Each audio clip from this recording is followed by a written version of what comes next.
ಇವತ್ತ R B ಐದ monetary policy meeting ಇತ್ತ.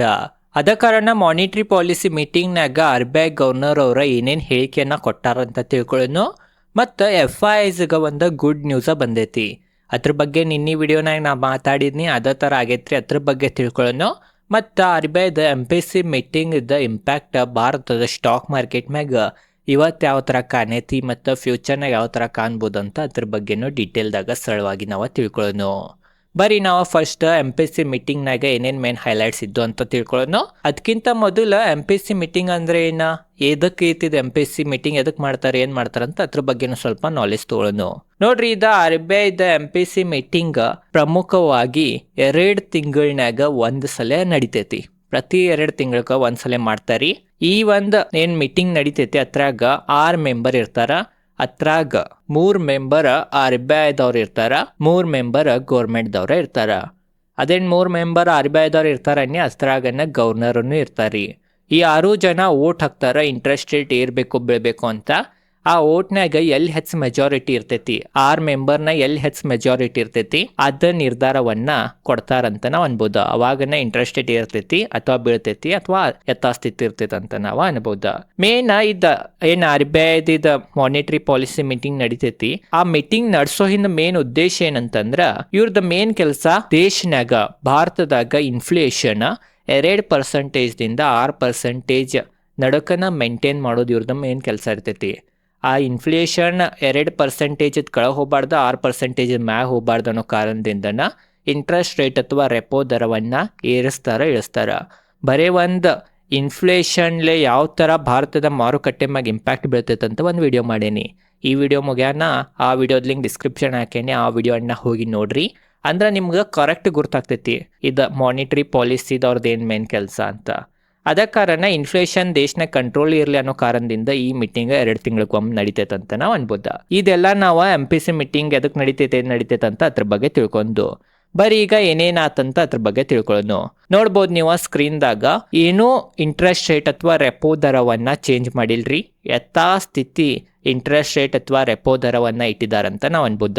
5.25%. ಅದ ತರಾನ ಇತ್ರಿ, ಉಲ್ಟಾ ಏರಿಸ್ತಾರಂತ ಕೆಲವೊಬ್ರು ಅನ್ನತ್ತೀರ, ಯಾಕಂದ್ರೆ ಸದ್ಯ ಪರಿಸ್ಥಿತಿಯನ್ನ ನೋಡಿ. ಬಟ್ ಯಥಾಸ್ಥಿತಿ ಇಟ್ಟಿದ್ರಿಂದ ಇದು ಒಳ್ಳೇದನ ಅಂತ ನಾವು ಅನ್ಬೋದ. ಮತ್ ನಾವು ಉಳಿದಿದ್ದ ಏನ GDP ಗ್ರೋತ್ ಐತಿ, ಇನ್ಫ್ಲೇಷನ್ ಐತಿ, ಅದ್ರ ಬಗ್ಗೆ ಏನೇನ್ ಹೇಳಿದಾರೆ ಗವರ್ನರ್ ಅವ್ರ ಅಂತ ಅದ್ರ ಬಗ್ಗೆ ನಾವು ತಿಳ್ಕೊಂಡ್ರೆ ನೋಡ್ಬೋದು ನೀವು. GDP ಗ್ರೋತ್ ಅನ್ನ ಕಡಿಮೆ ಮಾಡಿದ್ದಾರೆ. ಫೈನಾನ್ಷಿಯಲ್ ಇಯರ್ 27ನ್ಯಾಗ ಮೊದಲ 6.9% GDP ಗ್ರೋತ್ ಇರ್ತೈತಂತ ಅನುಮಾನ ಹಚ್ಚಿರ. ಅದನ್ನ ಈಗ ಕಡಿಮೆ ಮಾಡಿ 6.6% ಇರ್ಬೋದಂತ ಹೇಳಿದಾರ. ಮತ್ತು ಇನ್ಫ್ಲೇಷನ್ ನೋಡ್ರ, ಮೊದಲ ಇನ್ಫ್ಲೇಷನ್ ಭಾರತದಾಗ 4.6% ಇರ್ತೈತಂತ ಅನುಮಾನ ಹಚ್ಚಿರ.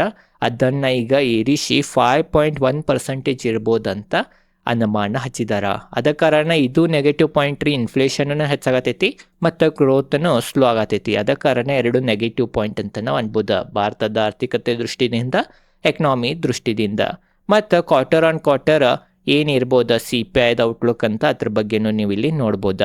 ನೋಡ್ರಿ, ಮೇನ್ ಯಾಕೆ GDP ಗ್ರೋತ್ ಕಡಿಮೆ ಕೊಟ್ರ ಈ ಸಲ ಮತ್ತು ಯಾಕೆ ಇನ್ಫ್ಲೇಷನ್ ಏರ್ಸಿರ ಅದರಿಂದ ಕಾರಣಗಳು ಏನು ಕೊಟ್ರ ಅಂತ ಇಲ್ಲಿ ಲಾಸ್ಟ್ಗೆ ಐತೆ ನೋಡ್ರಿ. ಒಂದೇದ ಜಿಯೋ ಪಾಲಿಟಿಕಲಿ ಏನು ನೀವು ಯುದ್ಧಗಳು ನಡೆಯತ್ತವ, ಈ ಕಾರಣ ಕೊಟ್ರ. US ಇರಾನ್ ಯುದ್ಧದಿಂದ ಇನ್ಫ್ಲೇಷನ್ ಟೆನ್ಷನ್ ಹೆಚ್ಚಾಗೈತೆ ಅಂತ ಹೇಳಿರ. ಮತ್ತು ಎನರ್ಜಿ ಮತ್ತು ಕಮೋಡಿಟಿದನ್ನು ಈಗ ಶಾರ್ಟೇಜ್ ಬೀಳತೈತಿ. ಯಾಕಂತಂದ್ರೆ ಹಾರ್ಮೋನ್ ಜಲಸಂಧಿ ಕ್ಲೋಸ್ ಐತಿ. ಮತ್ತು ಯಾವ ಹಡಗುಗಳು ಒಂದು ಕಡೆಯಿಂದ ಒಂದು ಕಡೆ ಹೋಗ್ಬೇಕಂತಂದ್ರೆ ಎಲ್ಲ ತಡೆಯೋದದು ಮಾಡತ್ತರಿ. ಆ ಒಂದು ಕಾರಣದಿಂದನೂ ಎನರ್ಜಿ ಪ್ರೈಸಸ್ ಅದು ಇರತ್ತವ. ಆ ಒಂದು ಕಾರಣದಿಂದ ಇನ್ಫ್ಲೇಷನ್ ಹೆಚ್ಚಾಗ್ಬೋದು ಮತ್ತು GDP ಗ್ರೋತ್ ಕಡಿಮೆ ಆಗ್ಬೋದು ಅಂತಂದ್ರೆ. ಮತ್ತು ಕರೆನ್ಸಿನೂ ವೀಕ್ ಆಗತೈತಿ ಡಾಲರ್ ವಿರುದ್ಧ. ಈ ಒಂದು ಕಾರಣದಿಂದನೂ ಈ ಥರ ನಾವು ಗ್ರೋತನ್ನು ಕಡಿಮೆ ಮಾಡೋ ಪರಿಸ್ಥಿತಿ ಬಂತ ಮತ್ತು ಇನ್ಫ್ಲೇಷನ್ ಏರ್ಸೋ ಪರಿಸ್ಥಿತಿ ಬಂತಂತ ಆರ್ ಬಿ ಐ ಗವರ್ನರ್ ಅವರ ಹೇಳ್ಯಾರ. ಕೆಲವೊಂದು ರೂಪೀಸನ್ನು ಬೂಸ್ಟ್ ಮಾಡಕ್ಕೆ ಅಥವಾ ರೂಪೀಸ್ ವೀಕ್ ಆಗೋದ್ರಿಂದ ತಡ್ಯಾಕ ಆರ್ ಬಿ ಐ ಗವರ್ನರ್ ಅವರ ಕೆಲವೊಂದು ಡಿಸಿಷನ್ ಅಥವಾ ಕೆಲವೊಂದು ನಿರ್ಧಾರಗಳನ್ನು ತೊಗೊಂಡಾರ ಈ ಮೀಟಿಂಗ್ನಾಗ. ಅದ್ರ ಬಗ್ಗೆನೂ ಈಗ ತಿಳ್ಕೊಳ್ಳೋಣ. ನೋಡ್ರಿ, ಒಂದೇದೇನಂತಂದ್ರೆ ಏನಿದೆ FIIs ಇದ್ದಾರ, ಫಾರಿನ್ ಇನ್ಸ್ಟಿಟ್ಯೂಷನ್ ಇನ್ವೆಸ್ಟರ್ಸ್ ಇದ್ದಾರ. ಅವ್ರು ಏನ್ರಿ ಗೌರ್ಮೆಂಟ್ ಬಾಂಡ್ನಾಗ ಇನ್ವೆಸ್ಟ್ ಮಾಡಿರಂತಂದ್ರೆ ಮೊದಲ 12.5% long term capital gain tax ಹತ್ತಿತ್ರಿ. ಅದನ್ನು ಈಗ ತೆಗೆದ್ಬಿಟ್ರ. ಅದೇನು 12.5% ಇತ್ತು, ಅದನ್ನು ಈಗ 0 ಮಾಡಿರ. ಮತ್ತು ಅದೇನು ಕ್ಯಾಪಿಟಲ್ ಗೇನ್ಲಿ ಏನು ಗಳಿಸಿರ್ತಾರ ಅದಕ್ಕೆ ಮೊದಲ ಇಂಟ್ರೆಸ್ಟ್ ರೂಪ್ನಾಗೂ ಹಣ ಕೊಡಬೇಕಾಗ್ತಿತ್ತ. ಈಗ ಆ ಇಂಟ್ರೆಸ್ಟ್ ಟ್ಯಾಕ್ಸನ್ನು ತೆಗ್ದಾರಂತ ನಾವು ಅನ್ಬೋದ. ಅದ ಕಾರಣ ಇದರಿಂದ ಫಾರಿನದ ಇನ್ವೆಸ್ಟ್ಮೆಂಟ್ ಭಾರತದಾಗ ಬರ್ಬೋದ ಬಾಂಡ್ನಾಗ ಅಂತ ಅನ್ನತ್ತಾರ. ಇದು ಬಾಂಡ್ ಮಾರ್ಕೆಟಿಗೆ ಪಾಸಿಟಿವ್ ಆತ. ಇದ್ರಲ್ಲೇನು ಸ್ಟಾಕ್ ಮಾರ್ಕೆಟಿಗೆ ಅಷ್ಟು ಎಫೆಕ್ಟ್ ಆಗಂಗಿಲ್ಲ. ಬಟ್ ರುಪೀಸ್ ಏನು ವೀಕ್ ಆಗತ್ತೈತಿ, ಅದು ಸ್ವಲ್ಪ ಮಟ್ಟಿಗೆ ತಡಿಬೋದು ಈ ಒಂದು ಡಿಸಿಷನ್ಲಿ ಅಂತ ನಾವು ಅನ್ಬೋದ. ಮತ್ತೊಂದು ಏನಂತಂದ್ರೆ NRI ಮತ್ತು OCI ಏನಿದ್ದಾರ ಅವ್ರೂ ಸಹ ಭಾರತದ ಇಕ್ವಿಟಿ ಮಾರ್ಕೆಟ್ನಾಗದ್ದು ಪಾರ್ಟಿಸಿಪೇಟ್ ಮಾಡೋ ಸಂಬಂಧ ಹಲವಾರು ನಿರ್ಧಾರಗಳನ್ನು ತೊಗೊಂಡಾರ. ಅವರು ಬರಲಿ ನಮ್ಮ ದೇಶನ ಹೂಡಿಕೆ ಮಾಡಲಿ, ಅದರಿಂದನೂ ರುಪೀಸ್ ಸ್ಟ್ರಾಂಗ್ ಆಗ್ತೈತಿ, ಮಾರುಕಟ್ಟೆ ಸ್ಟ್ರಾಂಗ್ ಆಗ್ತೈತೆ ಅಂತ ಅದು ಸಹ ಈಸಿ ಮಾಡತ್ತಾರಂತ್ರಿ. ಅವರು ಸಹ ಈಗ ಇನ್ವೆಸ್ಟ್ ಮಾಡೋಕೆ ಈಸಿ ಆಗಲಿ ಅಂತ ಅವೆಲ್ಲ ಕೆಲವೊಂದು ನಿರ್ಧಾರಗಳನ್ನು ತೊಗೊಂಡಾರ. ಮತ್ತೊಂದೇನಂತಂದ್ರೆ ಮತ್ತು ಫಾರೆಕ್ಸ್ ಸ್ವೈಪ್ ಮಾಡಿದಾರ. ಫಾರೆಕ್ಸ್ ಸ್ವೈಪ್ ಅಂತ ಹೋದ ಏನು MPC ಮೀಟಿಂಗ್ ಆಗಿತ್ತು ಹತ್ರ ತಿಳಿಸೀನಿ. ಅದೇ ಥರ ಮತ್ತು ಫಾರೆಕ್ಸ್ ಸ್ವೈಪನ್ನು ಅನೌನ್ಸ್ ಮಾಡಿದ್ದಾರೆ. ಇದರಿಂದನೂ ರುಪೀಸ್ ಸ್ಟ್ರಾಂಗ್ ಆಗ್ತೈತೆ ಡಾಲರ್ ವಿರುದ್ಧ ಅಂತ ನಾವು ಅನ್ಬೋದ. ಅದ ಕಾರಣ ಎಕ್ಸ್ಪರ್ಟ್ಗಳ ಪ್ರಕಾರ ನಾವು ಕೇಳಿದು ಅಂತಂದ್ರೆ ಇವತ್ತಿಂದ ಯಾವ ಥರ ಐತೆ MPC ಮೀಟಿಂಗ್ ಅಂತ ಎಕ್ಸ್ಪರ್ಟಿಗೆ ನಾವು ಕೇಳಿದ್ರೆ ಎಕ್ಸ್ಪರ್ಟ್ಗಳು ಏನನ್ನತ್ತಾರ ಅಂತಂದ್ರೆ ಇಂಥ ಕೆಟ್ಟ ಪರಿಸ್ಥಿತಿದಾಗ RBI ಗವರ್ನರ್ ಅವರ ಏನು ಅವ್ರ ಕೈಯಾಗಿತ್ತ ಎಷ್ಟು ಮಾಡ್ಬೋದಿತ್ತ ಅಷ್ಟು ಮಾಡಿದಾರ. ಅದ ಕಾರಣ ಇಂಥ ಪರಿಸ್ಥಿತಿದಾಗ ಇಂಥವೆಲ್ಲ ಡಿಸಿಷನನ್ನು ತಗೊಂಡಿದ್ರಿಂದ ಒಳ್ಳೇದನ್ನ ಅಂತ ನಾವು ಅನ್ಬೋದಂತ ಎಕ್ಸ್ಪರ್ಟ್ಗಳು ಅನ್ನತ್ತಾರ. ಮತ್ತೊಂದು ಇದು ನೋಡ್ಬೋದ, ಗೌರ್ಮೆಂಟ್ದು 15 ವರ್ಷದ 30 ವರ್ಷದ 40 ವರ್ಷದ ಏನು ಗೌರ್ಮೆಂಟ್ ಬಾಂಡ್ ಇದಾವ ಅವು ಸಹ ರೂಟ್ ಅಂದ್ರೆ ಈಸಿ ಮಾಡಿದಾರ. ಅವು ಸಹ ಫುಲ್ ಎಕ್ಸೆಸ್ ಕೊಟ್ಬಿಟ್ಟಾರಿ, ಅದ್ರಾಗೂ ಹೂಡಿಕೆ ಮಾಡ್ರಿ ಫಾರಿನ್ ಇನ್ವೆಸ್ಟರ್ಸ್ ಅಂತ. ಅದ ಕಾರಣ ಇದರಿಂದನೂ ಡಾಲರ್ ಭಾರತಕ್ಕೆ ಮತ್ತೆ ಮರಳಿ ಬರ್ಬೋದಂತ ಅನುಮಾನ ಹಚ್ಚಿದ್ದಾರೆ. ಇದರಿಂದ ಮತ್ತು ರುಪೀಸ್ ಸ್ಟ್ರಾಂಗ್ ಆಗೋ ಸಂಭಾವನೆ ಐತಂತ ನಾವು ಅನ್ಬೋದ. ಮತ್ತೊಂದು ಏನಂತಂದ್ರೆ ಇದೇನು ಈಗ ಟ್ಯಾಕ್ಸ್ ಅದು FIs ಕಡಿಮೆ ಮಾಡಿದ್ದಾರೆ ಗೌರ್ಮೆಂಟ್ ಸೆಕ್ಯೂರಿಟೀಸ್ನ ಹೂಡಿಕೆ ಮಾಡೋಣ. ಅದು ಯಾವಾಗಿಂದ ಹೂಡಿಕೆ ಮಾಡೋರಿಗೆ ಲಾಭ ಆಗ್ಬೋದು ಅಂತಲೂ ನಿಮ್ಮ ತಲೆ ಕ್ವಶನ್ ಇರ್ಬೋದು. ಅದ್ರ ಬಗ್ಗೆ ಹೇಳ್ಬಿಡ್ತೇನೆ. ಏಪ್ರಿಲ್ 1 ತಾರೀಕಿನಿಂದ ಏಪ್ರಿಲ್ 1, 2026 ಆಗಾನ ಯಾರ್ಯಾರು ಹೂಡಿಕೆ ಮಾಡಿದಾರ ಅವ್ರಿಗೂ ಸಹ ಈ ಥರದ ಲಾಭ ಸಿಗ್ತೈತೆ ಅಂತ ನಾವು ಅನ್ಬೋದ. ಯಾಕೆ ಈ ಥರ ಗೌರ್ಮೆಂಟ್ ಮಾಡಿದಾರ ಅನ್ನೋಕೆ ಮೇನ್ ಕಾರಣ ಏನಂತಂದ್ರೆ ಮತ್ತು ಏಪ್ರಿಲ್ನಾಗ ಹೂಡಿಕೆ ಮಾಡಿದವ್ರು ಮತ್ತೆ ಬಿಟ್ಟು ಹೋದ್ರೆ ಮತ್ತೆ ರುಪೀಸ್ ವೀಕ್ ಆಗ್ಬೋದ್ರಿ. ಅದ ಕಾರಣ ಅವ್ರು ಹೂಡಿಕೆ ಮಾಡಿದವ್ರನ್ನು ಬಿಟ್ಟು ಹೋಗ್ಬಾರ್ದ ಅಂತನೋ ಕಾರಣದಿಂದ ಈ ಥರ ಗೌರ್ಮೆಂಟ್ ಡಿಸಿಷನ್ ತೊಗೊಂಡಿರ್ಬೋದಂತ ನನಗನ್ನಿಸ್ತೈತಿ. ಅದ ಕಾರಣ ಗೌರ್ಮೆಂಟಿಗೆ ಫಸ್ಟ್ ಸ್ಟೆಪ್ ತೊಗೊಂಡೈತಂತ ನಾವು ಅನ್ಬೋದ.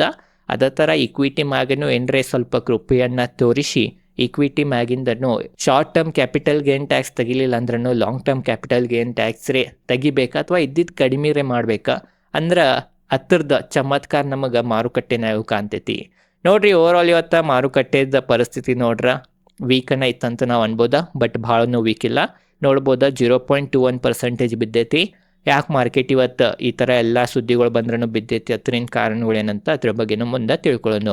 ಅದೇ ಥರ ಬ್ಯಾಂಕ್ ನಿಫ್ಟಿ ನೋಡ್ರೆ 0.35% ಇರೈತಿ ಮತ್ತು ಸೆನ್ಸೆಕ್ಸ್ ನೋಡ್ರೆ 0.16% ಡೌನ್ ಐತಿ. ಅದೇ ಥರ ಮಿಡ್ ಕ್ಯಾಪ್ ಇಂಡೆಕ್ಸ್ ಪರಿಸ್ಥಿತಿ ನೋಡ್ರೆ 0.29% ಡೌನ್ ಐತ್ರಿ. ಸ್ಮಾಲ್ ಕ್ಯಾಪ್ ಇಂಡೆಕ್ಸ್ ಫ್ಲಾಟ್ ಐತೆ ಅನ್ಬೋದ. ಆದ್ರೂ ಸಹ 0.01% ಏರಿನ ಕ್ಲೋಸಿಂಗ್ ಕೊಟ್ಟೈತಿ ಸ್ಮಾಲ್ ಕ್ಯಾಪ್ ಇಂಡೆಕ್ಸ್ ಅಂತ ನಾವು ಅನ್ಬೋದ. ಅದೇ ಥರ ನಾವು ಸೆಕ್ಟರಲ್ ಪರ್ಫಾರ್ಮೆನ್ಸ್ ನೋಡ್ರೆ ಆಟೋ ಇಂಡೆಕ್ಸ್ ಹಸಿರನ್ನ ಐತಿ, ಬಟ್ ಭಾಳ ಹಸಿರನ್ನ ಇಲ್ಲ. ಬ್ಯಾಂಕ್ ನಿಫ್ಟಿ 0.35% ಪಾಸಿಟಿವ್ ಐತಿ. ಫೈನಾನ್ಷಿಯಲ್ ಸರ್ವಿಸಸ್ 0.10% ಪಾಸಿಟಿವ್ ಐತಿ. FMCG 0.18% ಪಾಸಿಟಿವ್ ಐತಿ. IT ಇವತ್ತೂ ಡೌನ್ ಇತ್ತ 0.99%. ಮೀಡಿಯಾ ನೋಡ್ಬೋದು 3.48% ಅಪ್ ಐತಿ. ಮೆಟಲ್ 1.60% ಡೌನ್ ಐತಿ. ಫಾರ್ಮಾ 0.29% ಡೌನ್ ಐತಿ. PSU ಬ್ಯಾಂಕ್ 0.48% ಪಾಸಿಟಿವ್ ಐತಿ. ಪ್ರೈವೇಟ್ ಬ್ಯಾಂಕ್ 0.23% ಪಾಸಿಟಿವ್ ಐತಿ. ಪ್ರೈವೇಟ್ ಬ್ಯಾಂಕ್ ಮತ್ತು PSU ಬ್ಯಾಂಕ್ ಪಾಸಿಟಿವ್ ಇರೋ ಕಾರಣ ಬ್ಯಾಂಕ್ ನಿಫ್ಟಿ ಪಾಸಿಟಿವ್ ಇತ್ತಂತ ನಾವು ಅನ್ಬೋದು ಇವತ್ತು. ರಿಯಾಲಿಟಿ 0.56% ಪಾಸಿಟಿವ್ ಐತಿ. ಹೆಲ್ತ್ ಕೇರ್ 0.56% ಪಾಸಿಟಿವ್ ಐತಿ. ಕನ್ಸ್ಯೂಮರ್ ಡ್ಯೂರೇಬಲ್ಸ್ 0.12% ಪಾಸಿಟಿವ್ ಐತಿ. ಮತ್ತು ಕೆಮಿಕಲ್ 0.25% ಪಾಸಿಟಿವ್ ಐತಿ. ಅದೇ ಕಾರಣ ಓವರ್ ಆಲ್ ನೋಡ್ರೆ IT ಮತ್ತು ಮೆಟಲ್ ಅಷ್ಟೇ ಡೌನ್ ಇದಾವ. ಆಯಿಲ್ ಆ್ಯಂಡ್ ಗ್ಯಾಸನ್ನು ಡೌನ್ ಐತಿ. ಉಳಿದಿದ್ದು ಆಲ್ಮೋಸ್ಟ್ ಎಲ್ಲ ಗ್ರೀನನೇ ಇದಾವ, ಬಟ್ ಭಾಳನೂ ಗ್ರೀನ್ದಾಗ ಇದಾವಂತ ನಾಕ ಬರಂಗಿಲ್ಲ ನೋಡ್ರಿ. ಭಾರತದ ಮಾರುಕಟ್ಟೆ ಯಾಕೆ ಕುಸಿತ ಇವತ್ತು MPC ಮೀಟಿಂಗ್ ಆಗನ ಮಾರುಕಟ್ಟೆ ಯಾಕೆ ನೆಗೆಟಿವ್ನ ಕ್ಲೋಸಿಂಗ್ ಕೊಟ್ಟೈತಿ ಅದರಿಂದ ಕಾರಣ ನೋಡ್ರೆ ಇದು ಗ್ರೋತ್ ರೀ. ಏನು RBI ಗವರ್ನರ್ ಅವರ GDP ಗ್ರೋತನ್ನು ಕಡಿಮೆ ಮಾಡಿರ, ಅನುಮಾನ ಕಡಿಮೆ ಮಾಡಿರ ಮತ್ತು ಇನ್ಫ್ಲೇಷನನ್ನು ಇರಿಸಿರ. ಈ ಒಂದು ಕಾರಣದಿಂದನೂ ಮಾರುಕಟ್ಟೆ ಪರಿಸ್ಥಿತಿ ಈ ಥರ ಆಗೈತಂತ ನಾವು ಅನ್ಬೋದ. ಅದ್ರಾಗೂ ಮೇನ್ ಇನ್ಫ್ಲೇಷನ್ ಏನು ಏರಾತೈತಿ ಆ ಏರೋ ಹಿಂದೆ ಪ್ರಮುಖವಾಗಿ 2 ಕಾರಣಗಳು ಇರ್ತಾವ. ಈಗ ಅದ್ರ ಬಗ್ಗೆನೂ ಸ್ವಲ್ಪ ಅಧ್ಯಯನ ಮಾಡೋಣ ನೋಡ್ರಿ. 1ನೇ ಕಾರಣ ಏನಂತಂದ್ರೆ 2 ಟೈಪ್ಸ್ ಆಫ್ ಇನ್ಫ್ಲೇಷನ್ ಇರ್ತೈತೆ. ಅದರ 1ನೇ ಇನ್ಫ್ಲೇಷನ್ ಡಿಮಾಂಡ್ ಪುಲ್ ಇನ್ಫ್ಲೇಷನ್. ಅಂದ್ರೆ ಏನಂತಂದ್ರೆ ಜನರ ಕಡೆ ಭಾಳ ಹಣ ಬಂದದ ಕಿಸ್ಯಾಗ, ಜನರ ಒಂದು ಯಾವುದೋ ವಸ್ತುವನ್ನ ಬಾಯ್ ಮಾಡಕ್ಕೆ ಸಿಕ್ಕಷ್ಟು ರೊಕ್ಕ ಕೊಡತ್ತಾರ, ಅದರಿಂದ ಇನ್ಫ್ಲೇಷನ್ ಇರತೈತಿ, ಅದರಿಂದ ವಸ್ತುಗಳ ಬೆಲೆ ಇರತೈತಿ. ಅದಕ್ಕೆ ನಾವು ಅಂತೀವಿ ಡಿಮಾಂಡ್ ಪುಲ್ ಇನ್ಫ್ಲೇಷನ್. ಎರಡನೇ ಇನ್ಫ್ಲೇಷನ್ ಏನಂತಂದ್ರೆ ಕಾಸ್ಟ್ ಪುಲ್ ಇನ್ಫ್ಲೇಷನ್. ಇದೇನಿರ್ತೈತೆ ಅಂತಂದ್ರೆ ಯುದ್ಧದಿಂದ ಅಥವಾ ಆಯಿಲ್ ಪ್ರೈಸ್ ಅದು ಇನ್ಕ್ರೀಸ್ ಆಗೋದ್ರಿಂದ ವಸ್ತುಗಳ ಬೆಲೆ ಇರ್ತೈತಿ. ಇದಕ್ಕೇನಂತೇವೆ ಅಂತಂದ್ರೆ ಕಾಸ್ಟ್ ಫುಲ್ ಇನ್ಫ್ಲೇಷನ್. ಅಂದ್ರೆ ಜನರದ ಡಿಮಾಂಡ್ ಹೆಚ್ಚಿರಂಗಿಲ್ಲ, ಬಟ್ ಯಾವುದೋ ಎಕ್ಸ್ಟರ್ನಲ್ ಫ್ಯಾಕ್ಟರ್ಸ್ದಿಂದ ವಸ್ತುಗಳ ಬೆಲೆ ಇರ್ತಿರ್ತೈತಿ. ಇದಕ್ಕಂತೇವೆ ನಾವು cost full inflation. Demand full inflation ಏನು ಇರ್ತೈತಿ, ಜನರೇನು ಹೆಚ್ಚು ಬೇಡಿಕೆ ಮಾಡಿ ಒಂದು ವಸ್ತು ಬೆಲೆ ಏರಿಸ್ತಾರ, ಅಂಥ ಸಮಯದಾಗ RBI ರೆಪೋ ದರವನ್ನು ಏರಿಸಿ ಕಂಟ್ರೋಲ್ನಾಗ ತರಬೋದ. ಬಟ್ ಎರಡನೇ ಇನ್ಫ್ಲೇಷನ್ ಏನೈತಿದ ಕಾಸ್ಟ್ ಫುಲ್ ಇನ್ಫ್ಲೇಷನ್, ಅದು RBI ಅವ್ರ ಕಡೆ ಇರಂಗಿಲ್ಲ. ಯಾಕಂತಂದ್ರೆ ಅದೆಲ್ಲ ಎಕ್ಸ್ಟರ್ನಲ್ ಫ್ಯಾಕ್ಟರ್ಸ್ದಿಂದ ವಸ್ತುಗಳ ಬೆಲೆ ಇರ್ತಿರ್ತೈತಿ. ಯುದ್ಧದಿಂದ, ಆಯಿಲ್ ಪ್ರೈಸ್ದಿಂದ, ಆಲ್ರೆಡಿ ನಾನು ನಿಮಗೆ ಹೇಳಿದ್ನಿ, ಎನರ್ಜಿ ಪ್ರೈಸಸ್ದಿಂದ. ಅದ ಕಾರಣ ಇಂಥ ಪರಿಸ್ಥಿತಿದಾಗ ರೆಪೋ ದರ ಅದು ಏರಿಸಿ ಉಪಯೋಗ ಇಲ್ಲ. ಅದ ಕಾರಣ ಗವರ್ನರ್ ಅವರ ಯಥಾಸ್ಥಿತಿ ಇಟ್ಟಿದ್ದನ್ನ ಒಳ್ಳೇದಂತ ನಾವು ಅನ್ಬೋದ. ಇದೇನು ಕಾಸ್ಟ್ ಫುಲ್ ಇನ್ಫ್ಲೇಷನ್ ಈಗ ಆಗತೈತಿ, ಅದು ಶಾರ್ಟ್ ಟರ್ಮ್ ತನಕ ಅಷ್ಟೇ ಇರ್ತೈತಿ ರೀ. ಒಂದು ಟೈಮ್ ಬರೋಣ ಮತ್ತು ಕೆಳಗೆ ಬರಾಕನ ಬೇಕಾ. ಅದ ಕಾರಣ ಅದರಿಂದ ಭಾರತದ ಆರ್ಥಿಕತೆಗೆ ಈಗ ಸದ್ಯದ ನೆಗೆಟಿವ್ ಪರಿಣಾಮ ಬೀಳ್ಬೋದ, ಬಟ್ ಫ್ಯೂಚರ್ನಾಗೇನು ಬೀಳಂಗಿಲ್ಲ ಅಂತ ನಾವು ಅನ್ಬೋದ. ಬಟ್ ಗ್ರೋತ್ ಏನು ಕಡಿಮೆ ಆಗೈತಿ, ಅದ ಒಂದು ನೆಗೆಟಿವ್ ಪಾಯಿಂಟ್. ಅದರದನ್ನ ಪೆಟ್ಟ ಮಾರುಕಟ್ಟೆ ಮ್ಯಾಗ ಈ ಥರ ಕಾಣ್ಯತಿವತ್ತಂತ ನಾವು ಅನ್ಬೋದ. ಓವರ್ ಆಲ್ ಮೇನ್ ಏನಂತಂದ್ರೆ ಯುದ್ಧ ಒಂದು ಸಲ ಕ್ಲಿಯರ್ ಆಗೋಣ, ಜಿಯೋ ಪೊಲಿಟಿಕಲಿ ಎಲ್ಲ ಶಾಂತ ಆಗೋಣ, ಮತ್ತೆಲ್ಲ ನಾರ್ಮಲ್ ಅದು ಅಂತಂದ್ರೆ ಆಯಿಲ್ ಪ್ರೈಸ್ ಅದು ಎಲ್ಲ ಮತ್ತು ನಾರ್ಮಲ್ ಅದು ಅಂತಂದ್ರೆ ಖಂಡಿತವಾಗಿ ಭಾರತದ ಆರ್ಥಿಕತೆ ಪಾಸಿಟಿವ್ನ ಇತ್ತಂತ ನಾವು ಅನ್ಬೋದ.